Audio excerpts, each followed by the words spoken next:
वेळ नाहीये रे तुझ्याकडे, वेळ नाहीये. रोज स्वतःला सांगतोस अजून वेळ आहे, आणि रोज स्वतःची स्वतःच फसवणूक करतोस हे कळत नाहीये तुला. आत्ता जे मी तुला सांगणार आहे ते तुझ्या आयुष्याला कलाटणी देईल, त्यामुळे शांतपणे ऐक आणि मला मानत असशील तर अवश्य आचरणात आण.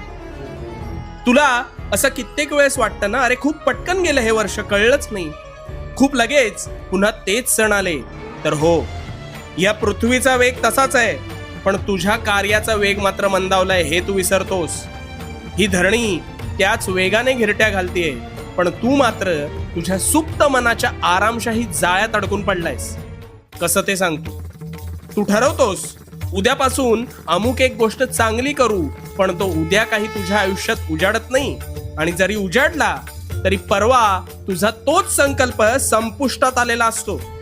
आतापर्यंत हेच होतात.